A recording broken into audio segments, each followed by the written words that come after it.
Assalamualaikum warahmatullahi wabarakatuh. Selamat datang kembali di channel Mencari Berkah. Salam sehat dan sejahtera untuk kita semua. Alhamdulillah. Pada kesempatan kali ini, kita akan sama-sama mendengarkan penjelasan tentang bagaimana sih caranya mendidik istri yang tidak taat kepada suami. Penjelasannya dikutip dari hadis atau artikel Muslim yang akan kita dengarkan berikut ini. Simak dan pahami baik-baik agar tidak gagal paham. Apa yang harus dilakukan suami jika istri sudah tidak taat lagi atau patuh kepadanya? Atau istri melakukan nusyus? Apa itu nusyus? Nusyus secara bahasa berarti tempat yang tinggi menonjol. Sedangkan secara istilah nusyus, istri yang durhaka kepada suami dalam perkara ketaatan pada suami yang Allah wajibkan. Ibnu Katsir rahimahullah berkata, nusyus adalah meninggalkan perintah suami, menentang dan membencinya.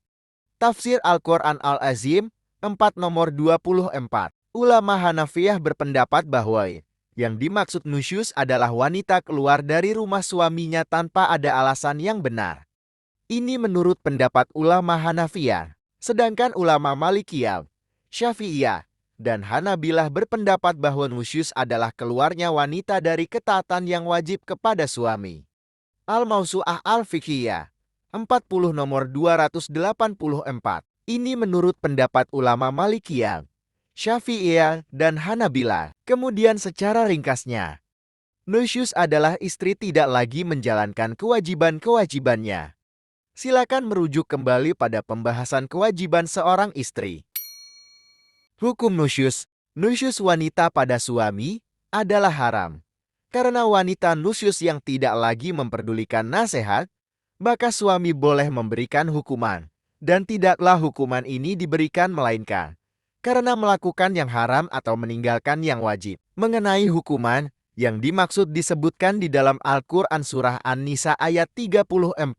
Wanita-wanita yang kamu khawatirkan nusyusnya, maka nasihatilah mereka, dan pisahkanlah mereka di tempat tidur mereka, dan pukullah mereka. Kemudian, jika mereka mentaatimu, maka janganlah kamu mencari-cari jalan untuk menyusahkannya.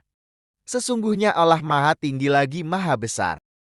Mengobati istri yang nusyus. Jika wanita terus bermuka masam di hadapan suami, padahal suami sudah berusaha berwajah seri, istri berkata dengan kata yang kasar, padahal suami sudah berlemah lembut, atau ada nusyus yang lebih terang-terangan seperti selalu enggan atau menolak jika diajak berhubungan badan, keluar rumah tanpa izin suami, menolak bersafar bersama suami, maka hendaklah suami menyelesaikan permasalahan ini dengan jalan yang telah ditentukan oleh Allah Ta'ala sebagaimana disebutkan dalam ayat di atas.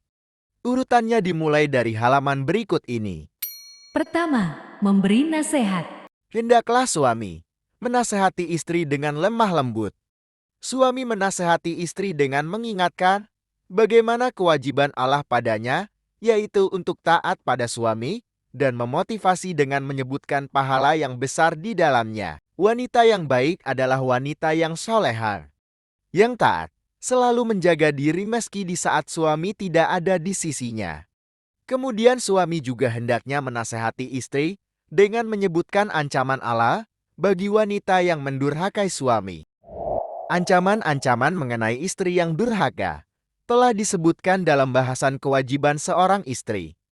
Jika istri menerima nasihat tersebut dan telah berubah, maka tidak boleh suami menempuh langkah selanjutnya, karena Allah Subhanahu wa Ta'ala berfirman, "Fa'in atonakum falatabgu alaihina sabilan." Artinya, kemudian, jika mereka mentaatimu, maka janganlah kamu mencari-cari jalan untuk menyusahkannya. Quran Surah An-Nisa ayat 34. Namun jika nasihat belum mendapat hasil, maka langkah berikutnya yang ditempuh yaitu hajar. 2. Melakukan hajar. Hajar artinya memboikot istri dalam rangka menasehatinya untuk tidak berbuat nusyus. Langkah inilah yang disebutkan dalam lanjutan ayat. Wahzuruhunna fi al-maduzi'i, artinya, dan hajarlah mereka di tempat tidur mereka. Quran Surah An-Nisa ayat 34. Mengenai cara menghajar, Para ulama memberikan beberapa cara, sebagaimana diterangkan oleh Ibnul Jauzi. 1. Tidak berhubungan intim terutama pada saat istri butuh. 2. Tidak mengajak berbicara, namun masih tetap berhubungan intim. 3. Mengeluarkan kata-kata yang menyakitkan istri ketika diranjang. 4. Pisah ranjang. Lihat Zadul Masir 2 nomor 76. Cara manakah yang kita pilih? Yang terbaik adalah cara yang sesuai dan lebih bermanfaat bagi istri ketika hajar. Namun catatan penting yang perlu diperhatikan. Tidak boleh seorang suami memboikot istri melainkan di rumahnya. Sebagaimana sabda Nabi Shallallahu Alaihi Wasallam ketika beliau ditanya mengenai kewajiban suami pada istri oleh Muawiyah al-Qushairi. Dan janganlah engkau memukul istrimu di wajahnya, dan jangan pula menjelek-jelekannya, serta jangan melakukan hajar selain di rumah. Hadis riwayat Abu Dawud nomor 2142. Ingat, ini adalah sabda Nabi. Jadi dilarang keras memukul istri di bagian wajah. Syekh Al-Albani mengatakan bahwa hadis ini hasan, syahih. Khawatir, karena jika seorang suami melakukan hajar di hadapan orang lain, maka si wanita akan malu dan terhinakan. Bisa jadi dia akan bertambah nusyus atau semakin membangkang terhadap suami. Berapa lama masa hajar? Ulama Malikiyah berpendapat bahwa masa hajar maksimal adalah 4 bulan. Namun yang lebih tepat adalah pendapat jumhur, mayoritas ulama dari kalangan Hanafiyah, Syafi'iyah, Hanabilah, bahwa masa haja adalah sampai waktu istri kembali taat, tidak nusyus. Karena dalam ayat hanya disebutkan secara mutlak, maka kita pun mengamalkannya secara mutlak dan tidak dibatasi. Namun jumhur ulama berpandangan bahwa jika haja yang dilakukan adalah dengan tidak berbicara pada istri, maka maksimal haja adalah 3 hari. Meskipun istri masih terus-terusan nusyus karena suami bisa melakukan cara hajar yang lain. Dari Anas bin Malik, Nabi Shallallahu Alaihi Wasallam bersabda, "Wala yahilun li muslimi an yahzurokohu fauqa salat silayang." Tidak halal bagi seorang muslim melakukan haja. Boikot istri dengan tidak mengajak bicara lebih dari 3 hari. Hadis riwayat Bukhari nomor 6076 dan Muslim nomor 2558. Jika tidak lagi bermanfaat cara kedua ini, maka ada cara berikutnya. 3. Memukul istri. Khusus untuk istri yang nusyusnya tidak bisa dirubah atau tidak bisa diperbaiki dengan nasihat. Memukul istri yang nusyus dalam hal ini dibolehkan ketika nasihat dan hajat tidak lagi bermanfaat.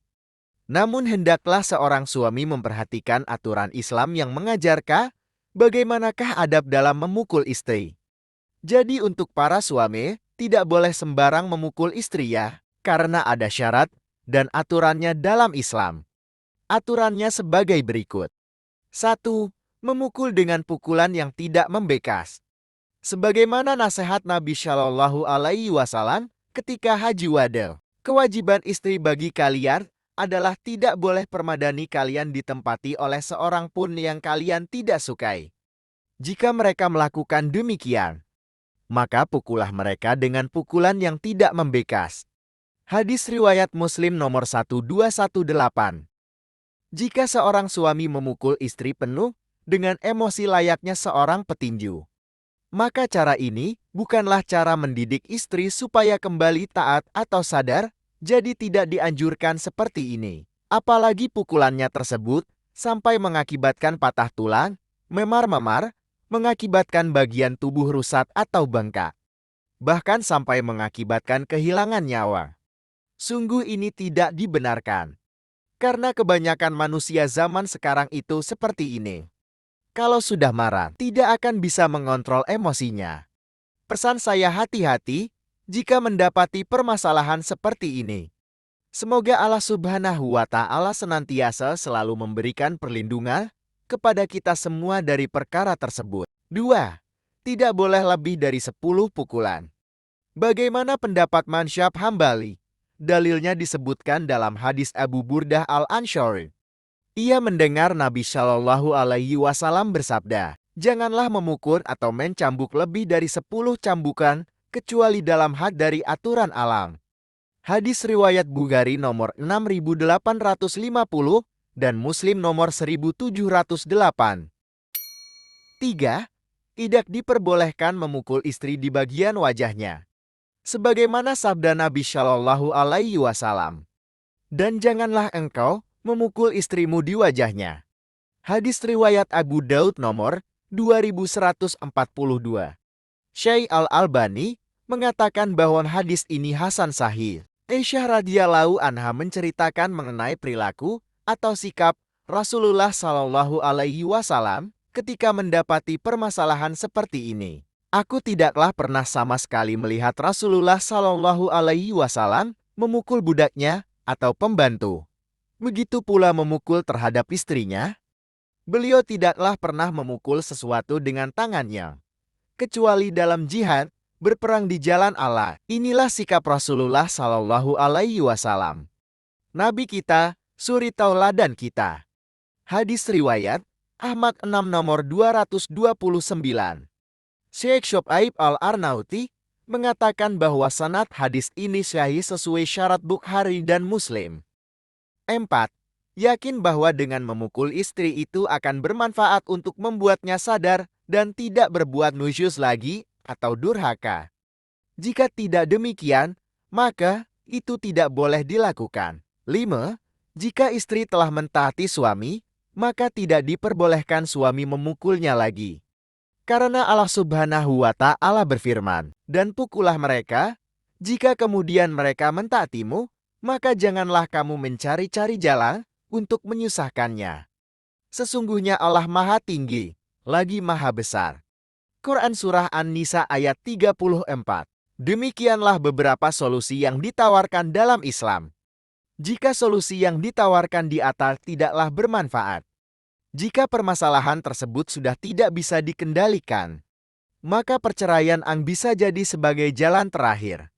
Semua kembali lagi kepada kita, tindakan apa yang akan kita lakukan. Selesaikanlah segala permasalahan dengan hati yang lapang dan tenang, sehingga permasalahan dapat diatasi dengan damai. Karena sesungguhnya Allah Ta'ala tidak menyukai asbab perceraian. Mudah-mudahan Allah memudahkan untuk membahas perihal ini. Semoga Allah memberi kemudahan demi kemudahan untuk kita semua. Wallahu waliyu taufiq wasadaat. Wassalamualaikum warahmatullahi wabarakatuh. Semoga cuplikan video ini bermanfaat dan dapat dipahami. Terima kasih. Referensi hadis Al-Mawsu'ah Al-Fiqhiyah, terbitan Kementerian Agama Kuwait. Sahih Fiqh Sunnah Abu Malik Kamal bin As-Said Salim, terbitan Al-Maktabah At-Taufiqiyah. Tafsir Al-Quran Al-Asyir Ibnu Katsir, terbitan Muassasah Kordoba, cetakan pertama tahun 1421 Hijriah. Zadul Masil Ibnul Jauzi, terbitan Al-Maktab Al-Islami, cetakan ketiga tahun 1404. Ummul Hamar Riyani KSA 30 Rabiul Tsani 1433 Hijriah. Penulis Muhammad Abduh Tuasikar. Penerjemah editor Mencari Berkah. Sumber artikel Muslim. Mohon maaf bila ada kata-kata yang kurang dipahami dalam penjelasan pada video ini. Salam kasih dan sayang kepada seluruh umat Rasulullah Shallallahu Alaihi Wasallam.